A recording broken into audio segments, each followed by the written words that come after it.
From Toronto, Canada, The Conspiracy Show with Richard Syrett.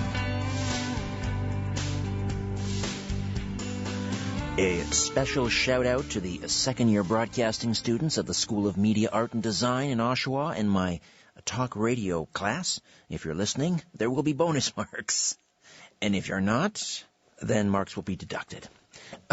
Welcome to the Audio Imaginarium. This is a program for those of you who subscribe to the notion that there is more to reality than what we can see, hear, touch, smell, and taste.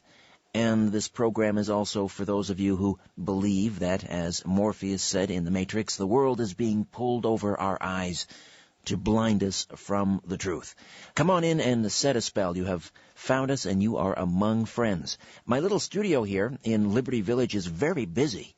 We've got company. Albert the intern is here. Tim Spreen on the other side of the glass, pushing buttons and twisting knobs and dials as always. And also joining us in my studio, my special guest tonight, our guest host, our co-host, and the contest winner from my Follow the Truth Summit. You remember that back in November in Oshawa. Dwayne Hickey held the winning ticket, and so he got to help out and produce tonight's show. He actually helped choose our guests, and we had dinner just down the street together before the show. He's going to sit in on the show, co-host. Dwayne, welcome. How are you? I'm doing very well, Richard. I want to just say that I'm very excited to be here. Thank you for having me. The Audio Imaginarium is much bigger on the inside. That's right. Do you remember those old Disney cartoons with a little tent, and you walk in the tent, and it's like you're inside a mansion or something? You're right. Well, welcome to the inner sanctum. Well, thank you so much. Tell us a little bit about yourself. I'm an IT professional. I'm married. I have a daughter named Chantel, my wife Emily. They're probably listening or going to be listening soon. And it's been a wonderful journey getting to know all the different stories and conspiracies out there. It's really opened up my eyes, and you can really, like you said, dig deep and peel back the onion and see all the different layers of what's going on beneath the surface of the world that we live in. Well, we're delighted to have you with us, and good job in helping line up tonight's show. You knew exactly who you wanted on the program. And we went out and we found him. Albert did, actually. And I knew immediately that our guest, John Searl, was right for this program the moment I logged onto his website. And I saw this quote from Arthur C. Clarke. When a distinguished but elderly scientist states that something is possible, he's almost certainly right. When he states that something is impossible, he is very probably wrong. John Searl is a professor and inventor of the Searl effect generator, the Searl effect generator, or SEG. Get this, it's a self-contained electrical power generator able to produce clean and sustainable energy. It's a magnetic prime mover that operates without friction and can supply electrical power to suit both home and industry. Let's find out more about the Searl effect generator. John Searl, welcome to the Conspiracy Show. How are you, sir? I'm fine, and I thank you very much for offering me the time to talk to your listeners. For those not familiar with the Searl effect generator, paint us a picture. What does this device look like? Please, in layman's terms. Well, to look at it by an ordinary person, it does look like 3 solid rings, and each ring has a layer of rollers operating around it. And these 3 rings, are they stacked one on top of the other? No, they fold over each other. They fold over each other. Yeah. They float over each other? You're looking at 3 rings laid flat, and they all got set of rollers running around them. The first one has 12, the next one 22, and the final one 32. This creates a diode effect where the energy can only go outwards. It's not inwards. Now, the genesis or the origins of the SEG date all the way back to the days following the Second World War. We're talking 1946 when you were just a young lad. Tell us about how this idea... I started to prove that my dreams were correct, technically correct. Well, tell us about your dreams that led to the creation of the SEG. Well, the dream actually based itself on a simple game all children normally play called hopscotch. Oh, yes. That took me to what is called a matrix. And it's square 4, the matrix 4. In there, it says there's something wrong with your education. You have to search, find it, and correct it. And that is what I did from 1946. I was in the right place at the right time, learning the right type of job that made me think of the dreams and made me look into what the dreams were saying. And it proved that Isaac Newton was absolute correct. It's not Newton proving I'm correct. I'm proving he is correct. And what aspect of Newton's theory was correct? Are we talking about the laws of thermodynamics, or what are we talking about? No, that's the error everyone's making. It's nothing to do with heat and the machine. It's to do with forces, that you have two forces playing on the mass. You've got one force coming from the force that you're creating, the force, and you've got a second one, right angle to it. The first one, if I was Newton, and I was at the lab now, and I'm looking at this structure, I went to lift a roller, I would notice a strong pull, magnetic pull. I would then know that the force you're using to hold that roller in place is magnetic. Right. Then I look at the second force that makes it move. So we have two forces acting on mass. So it comes in Newton's second law at the beginning, that force acting on the mass will unbalance the atoms, and electrons will be forced to move. In the movement of electrons, you create other forces to come into play. And the key one is, of course, naturally, momentum. That is what keeps the roller moving. So these rollers, are they magnetic? Yes. You see, under the law of Newton, two opposites attract. Correct. So we see the rollers attract to the plate. Therefore, there must be one must be negative, the other one must be positive. Got it, yes. Now, we have the problem here. Something odd is happening here. The rollers in the proper SEG do not touch the plate. How can that be? You've got this strong field pulling the rollers in towards itself. Right. Yet, the rollers cannot touch that surface. The reason is that the way we build it, how we set the chemicals up, causes an eddy current to be created. And therefore, the eddy current stops the roller dead from hitting the plate. We demonstrate this with a very powerful magnet at the lab. You cannot put that magnet on that copper plate. There's no way you could do it. That eddy current stops you dead. Is it the energy produced by this eddy current, then, that you are harnessing for power? Yes. Well, we are harnessing the eddy current to lift the rollers from the plate so there's no wear or tear and no noise. Now they're running free, flying. They're actually flying around the plate. I understand. So the eddy current allows for the levitation, which means there's no friction, therefore there's no... wear or tear involved. That's right. And there's no waste. There's no loss in energy. Now, you imagine, you've got a power unit in your house that won't wear out. It won't cause you any maintenance costs. Look at the money you'll end up in the year to spend on other things that you leave. But before, and I want to introduce you to my co-host tonight, Dwayne Hickey, who's a big fan of yours and was responsible for getting you on the program. But before we get to Dwayne, I have a question to ask, John, and you've been asked this countless times, I know. Is this, in fact, then, what you're describing, a perpetual motion machine? Well, not really. People call it that. It's not. All it's doing is just recycling energy.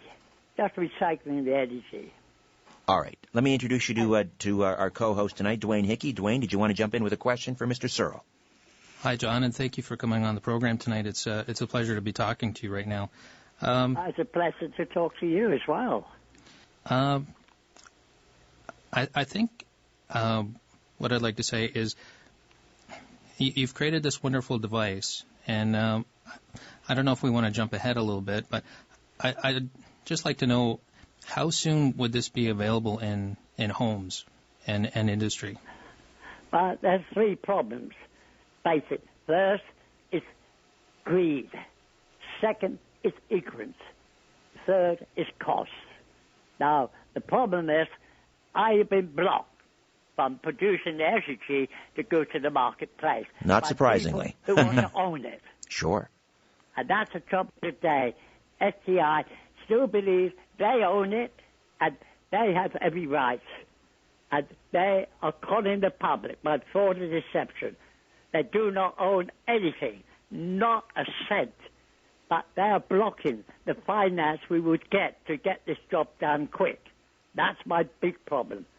We're coming up on a break here, John, a commercial break. When we come back on the other side, we'll delve further into how this device operates and how it could benefit mankind, supply electrical power to both home and industry. Imagine, I know many of us may not be thinking about this right now because the price of a liter or a gallon to our American friends of gasoline has fallen significantly. However, imagine such a device in your home, in your factory. Think of the impact. I used to have one in my home for 31 years. Well, we'll find out more about that when we come back. John Searl, professor, inventor of the Searl effect generator, right here on The Conspiracy Show. Don't go away.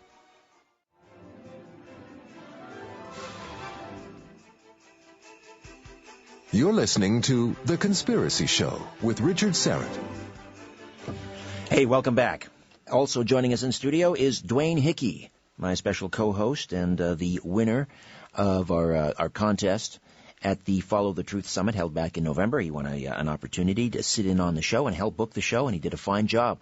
John Searl is with us. He claims he has the solution to our global energy crisis. What's more, he says he's had it for over 60 years, and he's regarded by many as the godfather of free energy science. Perhaps you've seen the John Searl Story, a documentary which came out in 2009, directed by Brad Lockerman.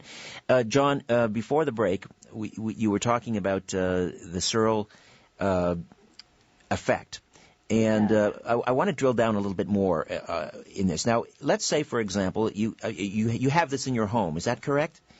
Yes. How is it being utilized? I mean, are you running all of your electrical needs based on this device? Are you totally off the grid, as it were? I was totally running the whole house, demonstrating to the media day after day how good the system was.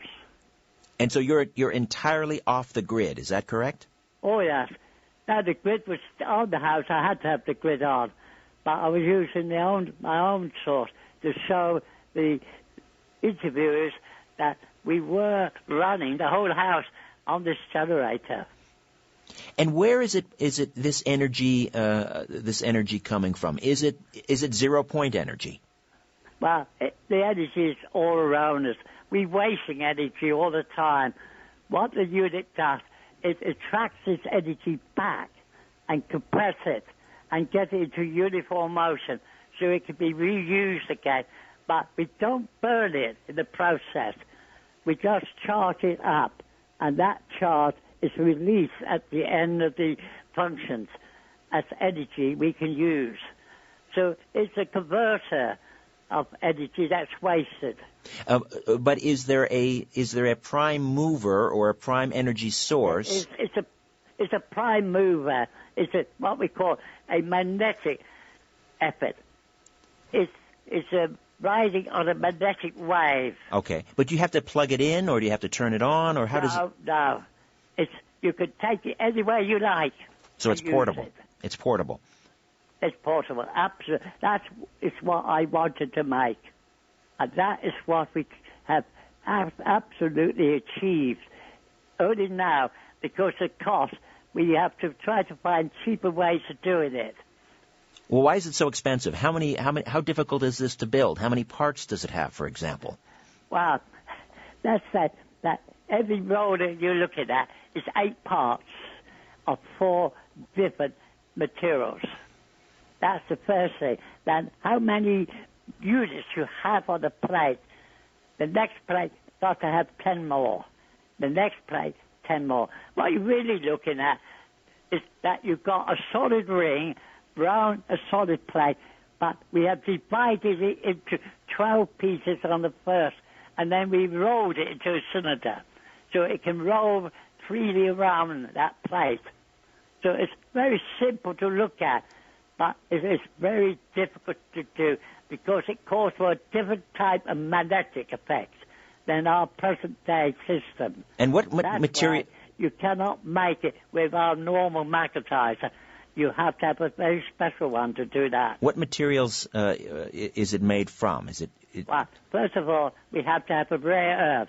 The reason is it has a lot of extra electrons available to use. That gives you the kickstart to get it to start on its own. Then you need a reservoir material, which is an insulator, which controls the flow of electrons passing through it. So you don't get all the energy of the magnetic material inside flowing through quickly in one go. And then you just get a pulse, then second another pulse. That's no good. We have to smooth it out, and we do that with a plastic material. Then you have your accelerator. We call it accelerator. It speeds up the electrons to almost the speed of light, and it has a magnetic effect. Then the last material is the very thing no magnetizing company wants. It's a material that produces eddy currents. We need eddy currents to lift the roller from the surface because two lights repel. So you must have a highly negative point, and the rollers must be highly negative. So they repel, they lift away from the plate. They will not touch that plate. So you have a nice silent running machine. Right. And how much space would this take up in your home? How big is this? Well, for a domestic one, we're looking at something about, I would guess, from what we're doing, would be about 14 inches wide and 4 inches deep. That would sit 14 inches wide. Outside wall or inside wall. About the size of a dinner plate. Forget about it. About the size of a dinner plate. Well, just a little bigger than a dinner plate. That's remarkable. Let me turn it over to my special co-host tonight, Dwayne Hickey. Dwayne, do you have another question for Mr. Searl? When you were, I watched a video on you, and when you were 14 and a half, you built this device in a home in London. How did you make it back then? Well, the parts were made at the factory where I worked. I assembled them at home to do the research work as to what the effects would be. Because from the scientific world, they said the rollers would not stay on the surface of the plate. Certainly, if they did, you try to move them, they will shoot off. But we proved them wrong in both cases. John, again, I come back to the critics and the skeptics and the debunkers who would say you cannot have, one of the laws of thermodynamics is you cannot have more energy coming out than is going in. How do you get around that? What do you say to I laugh at them because they're blind. They're lacking education. If you are putting a fuel out that attracts energy in, that's wasted. Now, from the sun, you have 100% of energy hits the earth, 70% goes back out because we don't know how to use it. The SEG knows how to use it. There are tons of energy out there, millions, uncountable electrons waiting for somewhere to go. And the SEG gives them that opportunity to find a place to go. So the SEG can continue. There is no burning of fuel involved. And how much money would it take to start mass producing this? Let's say, for example, I don't know, one of the major oil companies decided, all right, the time is running out for the age of fossil fuels. Let's get behind John Searle's generator, and let's pump some money into it. How much money would it take to start mass producing this thing for home use? To be honest, to set up a mass production unit from the ground floor, we're looking today, price, something like 55 million or even 68 million. A drop in the bucket. Yes. But, of course, when you look back to my days, to make an SEG, when you're doing it in the electrical power station, it would really cost about £180 in English money for an SEG, because you've got all the tools and energy to make it. So, but about 55, 60 million, did you say, or billion? Yes, millions. Million. Yes. All right. Again, a drop in the bucket for a company to start mass producing this. Now, the other issue, of course, rare earths. They're called rare earths for a reason. Yes. And we know that, for example, countries like China are very busy buying up rare earths. Are there enough rare earths to allow for mass production of these devices so that every home in America, let's say, to begin with, could have one? Is there enough rare earth? Well, first of all, I'd like to point out all our materials are made in China. We have a good connection and interested companies who make the material precisely as I asked them to. No company in America would do it because they say it's too risky. You've posted these videos on YouTube and so forth, and Albert, I believe that on our slideshow, on our Hangout, there's a picture of this, correct? Yeah, well, people put out pictures how they see things and what they've seen. I have nothing to do with what goes out on the web. No, but how is the media? It's the writing of the technical books, which I'm now writing, the biggest one I've ever written for the general public. No, but when it will be 1,000 pages long. Okay, but when, let's say, for example, fellow scientists, colleagues of yours, see this and they see it demonstrated, what are they saying? Are they writing peer-reviewed articles about this, for example? Yeah, well, let's put it from my opinion of people from Boeing. When they demonstrate the system, they ask you, where does the fuel go in? And you just told them how the fuel go in. They're looking for a place where you put the gasoline in. These are the folks at Boeing. There is no place. Gas. The energy is all around us. Right. Billions and billions of free negative ions are sitting there waiting for somewhere to go. And the SEG attracts them. I don't know. I find that hard to believe that Boeing would be so skeptical, given their work in anti-gravitics and so forth. We know about from the 1950s, but so Boeing isn't interested. Is there anyone that's shown interest, that's willing to invest in your device? Well, let me say here, when John F. Kennedy was alive and president, he did try to get the Edward Air Force Base to back the system. Is that right? Yes, that's true. We have put the details in my book. Again, I put them in this book.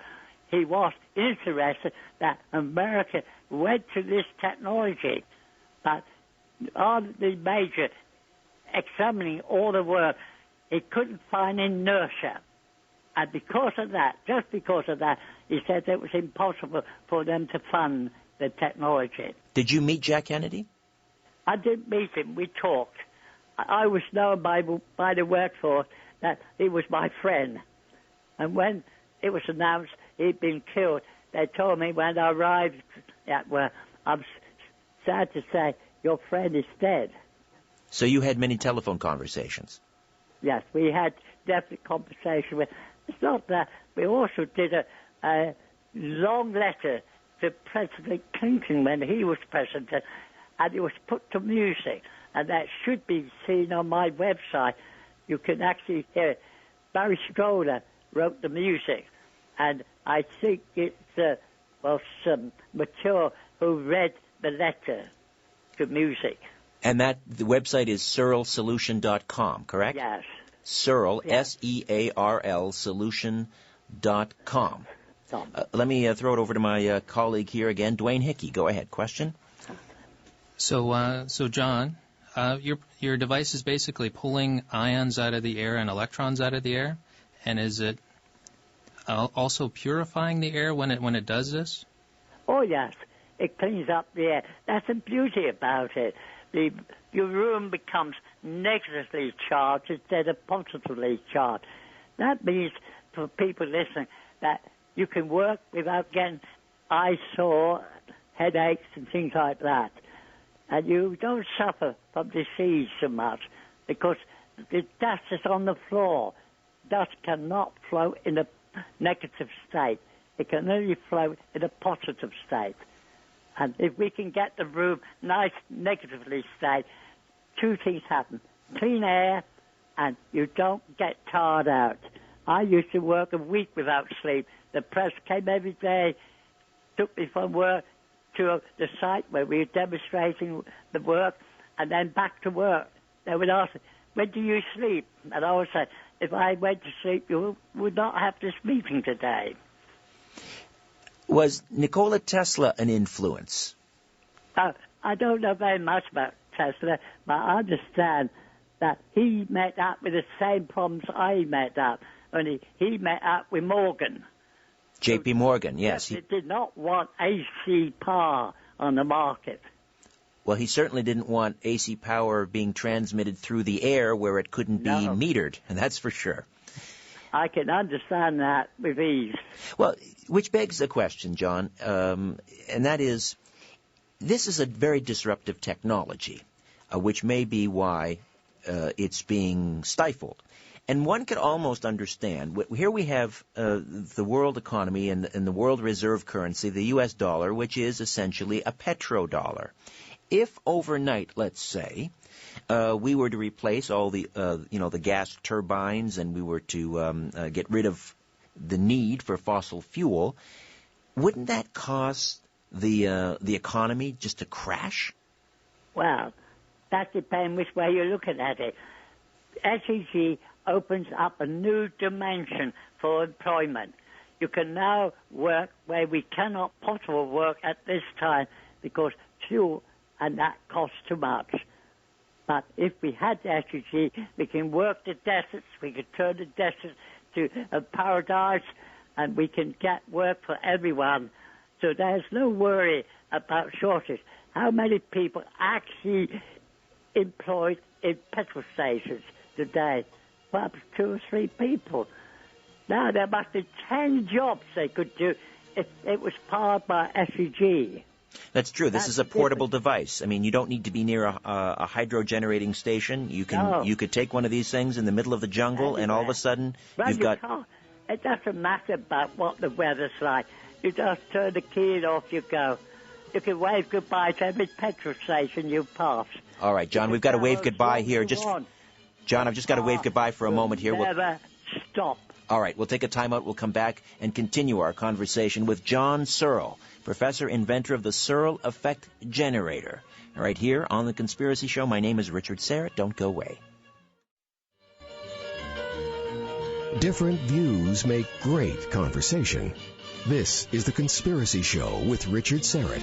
Welcome back. John Searl, known as the grandfather of free energy science, is with us. Professor, inventor of the Searl effect generator, a self-contained electrical power generator. Get this, able to produce clean and sustainable energy. It's a magnetic prime mover that operates without friction and can supply electrical power to suit both home and industry. But not surprisingly, we are not going to see this on the market anytime soon. Let's delve into that aspect a little further, John, if we could. Have you been approached, for example, I'm thinking back to people like Stanley Meyer and his water engine, who, according to legend, was approached by Big Oil. They wanted to buy his device, basically put it on a shelf so it would gather dust. Have you been approached by Big Oil? Well, I have been. But there's something I'd like to point out which may interest you. I was in Canada in 1971. I went on TV and demonstrated the Searl effect, in which your government then invited me to lunch with the full cabinet. Pierre Trudeau. That would have stated that is what Canada needed. But I said that I've already been to the power people. They turned it down. They said yes, because they just paid out a lot of money to harness the water for the energy, and they won't allow anything like that into the country. But we had a long dinner party in which I ate nothing because they kept asking me questions. Then the Prime Minister said to me, "Aren't you hungry, John?" Well, I was. But how can you eat and talk at the same time? Indeed. Well, John, They meant well. They Yes. really wanted to see the SEG there in Canada. Well, having said that, John, a gentleman that's been on this program a number of times, and he was the former Deputy Prime Minister, and that would be Paul Hellyer, the Honorable Paul Hellyer, who's very interested in free energy. In fact, he's just written a book called The Money Mafia, in which he describes how the international bankers, and I imagine he would throw big oil in there, are suppressing free energy devices like yours. Have you been in contact with the Honorable Paul Hellyer? No, not to my knowledge. That's a gentleman I think you'd like to talk to. Let me throw it. You mentioned your association and your friendship with John Kennedy, and I know my co-host Dwayne Hickey has a question about that. Dwayne? So, John, do you think that might have had something to do with, your connection with Kennedy? Do you think that might have got him killed? I think so. That's always been on my mind. That seems to be a good reason to stop the SEG if he was keen to get Edwards Air Force Base to fund the research work. So you are leaning towards that as a motive, that his interest in free energy may have led to his assassination. In my heart, I feel that way. You mentioned some time ago on this program that there was a company or an organization, I believe you used the initials SEI, that was standing in the way, that was preventing this from coming to market. Was it SEI? Yes. What does SEI stand for? Who are these people? That was the Searl technology. And they have, I'm not supposed to be talking about this, but they have told the people they own everything. I'd like the people to know they don't own nothing. So it's a dream. This was a parent company that claims they own the rights to this technology, and you're disputing this. Unfortunate. Is there an ongoing court case? That the companies don't want me to talk about it, as it's in solicitors' hands at this time. All right. Is this in court at the moment? Yes. It is. Okay. Or will be. We're coming up on another break here, but we'll start the discussion now. We'll continue after the break, and that is, are there other Searl effect generators elsewhere? Do other people have this device in their home, or are you the only one? No, there was two others out there. One was handed back to me when it recovered, and in case somebody else needed it, and the other one died, and we think the authorities dumped it because he had no relatives. So the person that was in possession of this used it, and then when they died, it was destroyed? Is that the idea? Yes. Well, it's all in this new book I'm writing. And what is the name of this book, and when can we expect it to be published? Well, the first part I hope to release soon. The second volume will be very quick after. And the third part, a section, they'll be 1,000 pages long. Have you thought... Every minute details. Tell you what to do, how to do it, how I did it to learn.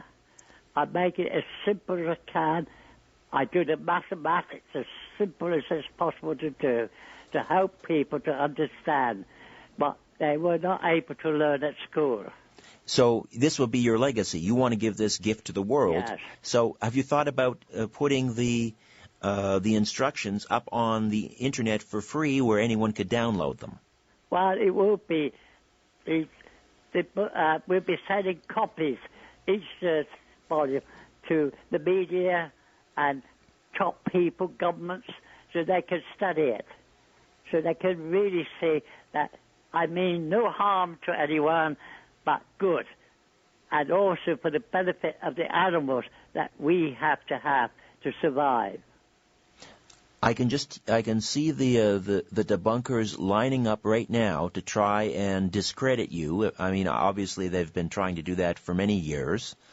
Do you have any friends on Capitol Hill? I know you had a friendship with Jack Kennedy. Yes. Do you have any allies in Washington now? Yes. Bill Clinton did replied to John Thomas personally, who was working with me then in New York, and wish him all the success. As I say this book, yes, him and Carter did wish us success. They wrote the letter, the reply themselves personally, but the only president that actually tried to do something to have was President Kennedy. All right. And it's sad that he died for it. John, we'll take one final time out. We'll come back and finish up our most intriguing conversation. Stay with us right here on The Conspiracy Show. Shaking the world and seeing what falls. This is The Conspiracy Show with Richard Syrett on Zoomer Radio, AM 740. And we roll along with our conversation with John Searl, the grandfather of free energy science, inventor of the Searl effect generator, which is about 70 years in the making. He first devised this device back in 1946 as a young lad in England. Now, John, is there any way this device and the energy source that you're tapping into could be weaponized? Is that a concern if, let's say, someone at DARPA were to get their hands on this? Well, let's put it this way. I don't think people realize, the effects of the SEG were demonstrated early in the 18th century. Late in that century, when movies came on, they used these effects that were being demonstrated at musical halls, universities, places like that, as showpiece. But they couldn't put it together as a motor. But then Einstein came along, and he proved that the atom did have all this energy in it. But he was determined it would take a lot more energy to get it out, which, of course, he was proved wrong. It did not take that amount of energy to get it out. The atom bomb proved that. Then along came the people who invented the ingredients, creating the machines.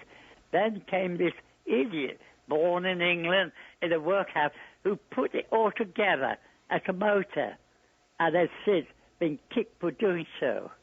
And today is still getting kicked for doing so.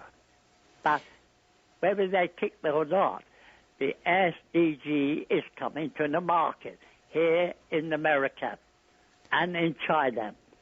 We have signed the contract legally, and I guarantee, though I've got to go back to England to sort out matters there before I come back to get on with the work, we are going to get the SEG to the market, whether these people like it or not.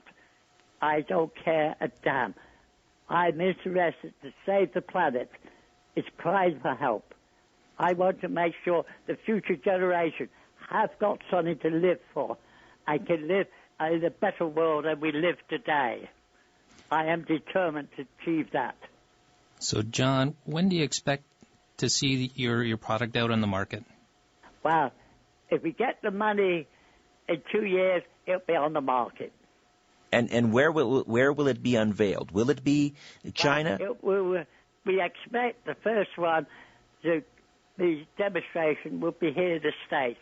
In the United States? Yes.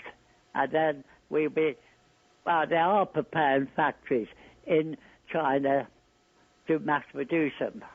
There's been long rumored a community in Switzerland that is completely off the grid, an entire town. It's very secretive, and it has been suggested that this village or town in Switzerland may be using a device similar to yours. Do you know about this town, and what can you tell me if so? No, I don't know about it, but if there is, there are ways to produce electricity, agree, but they wear out because heat is involved. Right, friction, right. Yes, that's the problem they got. I'm looking for a project that do not have this friction problem, and the SEG don't have it.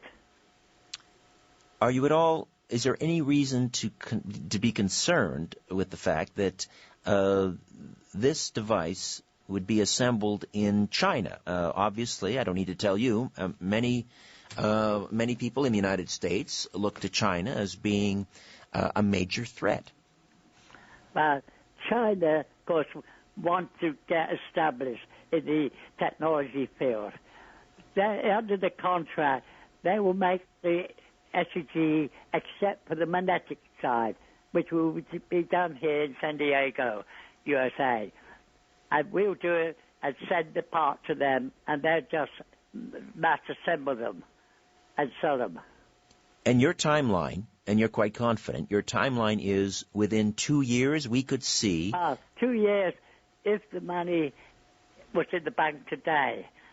I guess the money will come. It's just that there's been so much anti-stuff out on the web that sort of turn people off, take the risk. How can two people, different people, own the same technology and rights? Once we clear that up legally, I think we will see the money come in, and then we can say, from that moment, 2 years, we should be in mass production. But surely, John, it would be very easy for an unbiased team of scientists to arrive at your home, test this, write a peer-reviewed journal article, which would announce to the world that the science behind the SEG is sound, repeatable, verifiable, according to the scientific method, case closed. What's the problem? Well, they've done that in the past. The problem is people take their nutcases. They call all my workforce nutcases. So even if you were to bring in, let's say, someone from the Jet Propulsion Laboratory, or I don't know, physicists from, or I guess a physicist would be the person best qualified. Oh yeah. From Harvard or Princeton. You're telling me that if they came and pronounced that the SEG is legitimate and it works according to everything that you've said, that they would immediately be discredited. Yes, they say that Searl is poison is mine. That's what they do to all my staff on the web. They say they're mad. Well, this is a real conundrum. But every expert, Einstein, Newton, and everyone you can think of that changed the world for the better were all called insane. That's why I say to the media when they ask, "Are you insane?" I say, "Well, I belong to a good union because all these great people were also insane." That's right. You're in good company, to be sure. Yeah, it's in good company. Are you ever concerned about you're in your 80s now, you've lived a good life, but at any point, have you been concerned about your personal safety, given this disruptive technology and the threat that it poses to the established order? Well, I had the days I've been threatened by people, but I just lock the door, tell them they'll be detained until I know who they are. By 4 o'clock in the morning, they're desperate, want the loo and the drink, and they then tell me. Then I let them go. I don't worry about anyone. I just get on with my job, do what I have to do. That's all I'm concerned with. What do your neighbors think of you, John? Well, I don't know. I've never talked to them around here. But in Mortimer, the Atomic Works wrote a nasty letter because I wouldn't give them the IGV they were watching on television. So they wrote an anti to stop people investing in me, so that I'd be forced to give them the secret so they could make it. But unfortunately, the news had already got out about the Air Commodore of Great Britain, who said that John Searl said that this craft would not come back to the following Sunday. That was on a Sunday. By Thursday, they admitted that Searl must be right. It won't be coming back here till Sunday. Therefore, we are leaving and going back. When Searl comes out on the market, he will overrule the Americans and the Russians. He will be king and master of all aerospace. And that was from the Air Commodore on a Thursday afternoon at 3 o'clock. In which I had atomic worker there talk to me and Reverend George Nixon that I had there as witness, that he wanted to write an article to get the people to fund the work so I could stop having to go to work to get money to do the work. But then when he saw that particular flash, he turned on me and said, give it to him. I will. So he turned to the Reverend George Nixon and said, make him give it to me. And he said, I can't. What are you offering him? And I said, nothing. But you get royalties. And think of all the people he'll put in work. And Reverend George Nixon said, you need some money now. Right. John, let me ask you this. And I don't mean to be flippant here, but you are well into your 80s. My concern would be, at this point, is it possible that this technology could die with you? Of course, that's always a worrying problem. That's why I'm writing this book, to make sure every detail, how I learned it, how it goes together, how it fits the dreams, so that people can make it. If they really understand, it's the magnetizer that's got to be changed. And that is what here in San Diego at the lab, they are building the new type of magnetizer, which I hope will cut the cost down to quite a bit. Right. So we can keep the generator at the same price around the other generators' costs.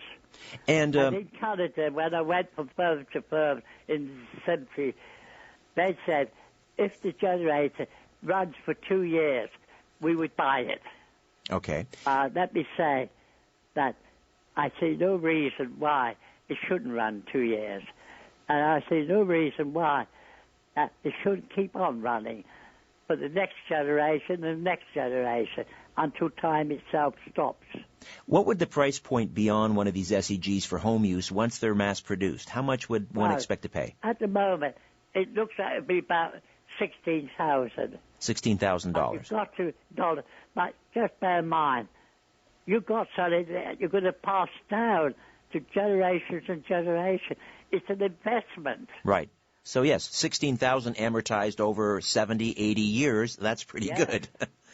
And could that run a household, or could that run a community? Run your house and a big swimming pool, keep it hot in the winter, keep it cool in the summer. Could it be adapted for use in an automobile? Oh, yes. It's perfect to make say, if you had one of these mobile homes, it could supply all the heat for motion and also for cooking and everything. In fact, I hope it won't be too long before we can take a mobile home and tour America and demonstrate cookers plugged in on it, and that show that it cooks just as good as any cooking in your house does. Well, John, listen, I wish you many years, my friend, so that you can complete this most important work. And we look forward to the book, Volumes 1 and 2, which we hope will be out soon. Would love to have you back on the program when those books are ready. I wish it was at the lab, so I could actually show you how Einstein and Newton, Sir Isaac Newton, would answer what they were saying. And you would be able to then realize that it does not break any laws whatsoever. In fact, it proves them to be correct. That's fascinating. John, it's a real pleasure and a privilege to have met you, sir. Again, many years, and I look forward to speaking with you again. Good luck. Thank you very much. And I wish you a long and happy life. Thank you, sir. Thank you, John. John Searl. Wow. What did you make of that, Dwayne Hickey? I loved it. I can't wait for the device to come out on the market to read his book. It'll be very interesting. Well, I obviously I wish him well. I'm not skeptical about the device necessarily. I'm not a physicist. What I'm skeptical about is the likelihood that it will come to market in 2 years. I think the forces lined up against him are so powerful that they would stop at nothing to prevent something this disruptive from coming to market until they're ready for it to come to market.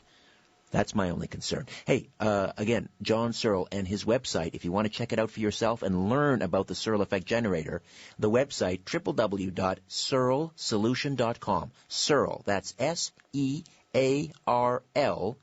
searlsolution.com. My website, richardsyrett.com. That's your portal to the Conspiracy Show. Say hello on Twitter, @Richard Syrett. And as always, follow the truth.